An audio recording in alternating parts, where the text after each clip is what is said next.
नमस्कार, आपके साथ मैं हूं विद्यानाथ झा और अब बात संभल के उस काले अध्याय की जिसे इतिहास ने भले ही पन्नों में दबा दिया हो, लेकिन संभल की गलियों में आज भी उसकी चीखें गूंजती हैं। जी हां, हम बात कर रहे हैं साल 1978 संभल हिंसा की, जब हिंदू इलाकों में पत्थरबाजी हुई, फायरिंग की गई और 184 हिंदुओं को जिंदा जला दिया गया। आज एक बार फिर संभल का वही चैप्टर खुला है, क्योंकि एक कुआं जो उसके कई राज अपने अंदर दफन किए हुए है, उसकी खुदाई शुरू हो चुकी है और बदस्तूर जारी है, जिसके बाद अब ऐसा कहा जा रहा है कि यह कुआं अब उस नरसंहार के कई राज उगलने वाली है जो 1978 में हुआ था। और इसी से जुड़ी एक बड़ी खबर आपको बता देते हैं। यूपी के संभल से बड़ी खबर है। संभल में कुएं की खुदाई का काम तेज कर दिया गया है। करीब 47 साल बाद फिर से कुएं की खुदाई शुरू की गई है। जिला अधिकारी के निर्देश पर खुदाई का काम जारी है। कुएं की खुदाई में 1978 के दंगों के सबूत मिल सकते हैं। ऐसा कहा जाता है कि 1978 के सांप्रदायिक दंगे के दौरान एक व्यापारी की हत्या करने के बाद दंगाइयों ने तराजू से उसके शव को बांधकर इसी कुएं के अंदर फेंक दिया था। और अब वो चैप्टर जो 46-47 साल पहले का है, वो कुएं की गहराई में दफन है, वो फिर से खुलने वाला है। दरअसल संभल में सिटी मजिस्ट्रेट सुधीर कुमार के नेतृत्व में कुएं की खुदाई का काम शुरू किया गया है। दरअसल 1978 में हुए सांप्रदायिक दंगे संभल की यादों में अभी भी ताजा हैं और उन लोगों के लिए खास करके जो इन दंगों में मारे गए हैं या जिनके परिवार वाले अभी भी न्याय की आस में। और ऐसे में संभल में नखाशा इलाके में एक कुएं को खोदना शुरू हुआ जो कि बाजार के बिल्कुल बीच में स्थित है। और आप देखें तो यहाँ पर जो खुदाई का काम है वो शुरू हुआ है। और दरअसल रस्तोगी परिवार के एक सदस्य ने ये मांग की थी कि उनके पिता को 1978 के दंगों में जो है वो मारकर नखासा बाजार के इसी कुएं में फेंक दिया गया था। और ऐसे में इस कुएं की खुदाई का काम जो है वो शुरू कर दिया गया है प्रशासन द्वारा। आज भी जिला प्रशासन और साथ ही साथ मुख्यमंत्री योगी आदित्यनाथ द्वारा खुद इस बात का बार बार आश्वासन दिया गया है कि 78 के दंगे के पीड़ितों को जो भी संभव न्याय हो सकेगा इतने सालों बाद भी दिलाए जाने की कोशिश की जाएगी। और आपको बता दें कि उन दंगों में अभी तक कोई चार्जशीट नहीं हुआ, जबकि बड़ी संख्या में हिंदू आबादी के लोग इन दंगों में प्रभावित हुए और मारे गए। और कई लोगों को बेरहमी से मारने के बाद इसी तरह के कुओं में फेंक दिया गया। और जो त्यागी जिनको यहाँ पर फेंका गया, उनके बेटे जब जिला प्रशासन से मिले तो उनकी मांग के बाद यहाँ पर ये खुदाई का काम शुरू हुआ।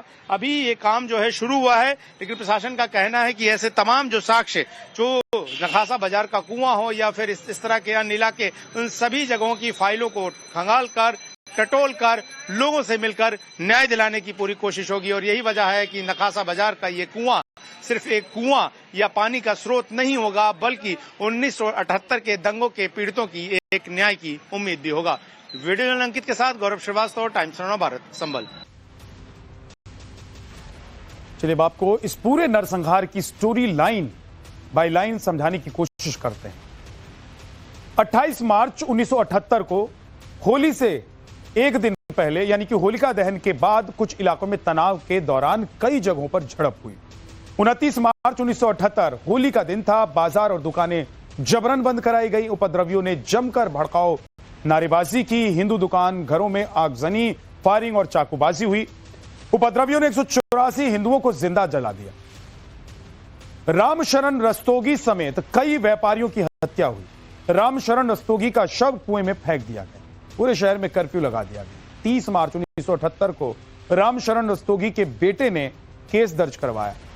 नखासा थाने में हत्या सबूत मिटाने का केस दर्ज हुआ। 31 मार्च 1 अप्रैल के बीच, यानी कि दरमियान 1978 को कई इलाकों में फिर से हिंसा शुरू हो गई। हिंसा के बाद सख्त कर्फ्यू लगा दिया गया और करीब 50-55 दिन तक कर्फ्यू लागू रहा। 1978 के बाद इलाके से बड़े पैमाने पर हिंदुओं का पलायन शुरू हो गया। हिंदू आबादी 45% से घटकर 15 से 20% ही रह गई। खग्गू सराय का भस्म शंकर मंदिर बंद कर दिया गया। दिसंबर 2024 योगी ने विधानसभा में 1978 दंगों का जिक्र किया था, याद होगा आप, और 184 हिंदू जिंदा जला दिए गए, इस पर भी बयान दिया था। शासन ने संभल हिंसा की पूरी फाइलें मांगी। जनवरी फरवरी 2025 पीड़ित परिवारों को कुछ जमीनें वापस मिली। खग्गू सराय शिव मंदिर 46 साल बाद खोला गया। 24, 25, 26 नवंबर 2025 को 2024 हिंसा की बरसी पर डीएम एसपी ने दौरा किया और कुएं की खुदाई शुरू कर दी गई। रामशरण रस्तोगी के कुएं की खुदाई शुरू हुई और बताया जा रहा है कि इससे 1978 के कई राज बाहर आ सकते हैं। संभल हिंसा का 1978 वाला चैप्टर एक बार फिर से खुलने लगा है। पिछले साल दिसंबर में सीएम योगी ने विधानसभा में भी इस नरसंहार का जिक्र करते हुए विपक्ष को जमकर घेरा था। आपको सीएम योगी का वो बयान सुनिए। ये संभल में दंगों का जो इतिहास है 1947 से ही प्रारंभ होता है। 1947 में एक मौत होती है। 1948 में 6 लोग मारे जाते हैं। 1958 में भी दंगा होता है। 1962 में भी दंगा होता है। 1976 में भी 5 लोगों की मौत वहां पर हुई थी और 1978 में 184 हिंदुओं को सामूहिक रूप से जला दिया गया था। 184 हिंदुओं को हत्या हुई थी, हिंदुओं की हत्या हुई थी और जलाया भी गया था और 184 हिंदू मारे गए थे वहां। 184।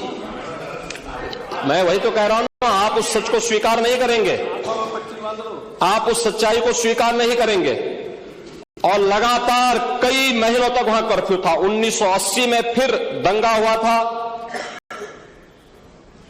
एक मृत्यु हुई। 1982 में फिर दंगा हुआ, एक मृत्यु हुई। 1986 में 4 लोग मारे गए और 1990 फिर 1992 में 5 मौतें हुई। 1996 में 2 मौतें हुई।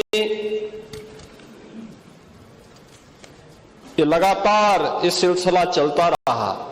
1947 से लेकर के अब तक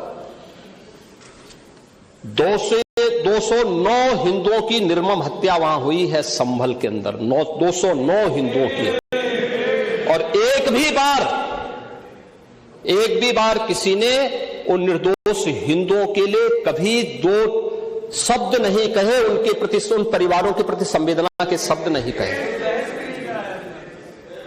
महोदय, जो आज घड़ियाली आंसू बहा रहे हैं,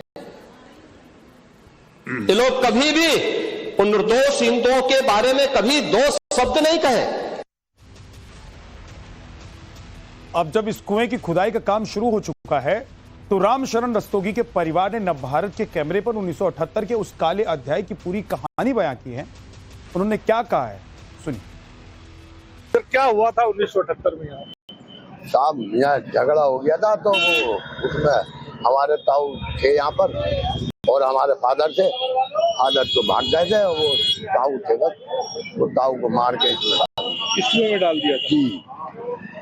उसके बाद कुएं को बंद करा दिया लोगों ने, क्या हुआ? हाँ, उसके बाद इसमें पानी सूखता रहा तो वो उसमें कूड़ा करकट डालते रहे आदमी, तो ये बंद हो गया। फिर एक शख्स ने, किसी आदमी ने इस पर खोखा रखा तो बाजार वालों ने मिलकर उस खोखे को हटवाया। हटवाने बाद के इसका चबूतरा बनवा दे और पेड़ लगवा दिए। तो जाहिर सी बात है, लंबे समय के बाद अब इस कुएं की खुदाई का काम शुरू हुआ और ऐसे के में एक बार फिर से 1978 में जो हुआ था उसकी यादें ताजा हो गई।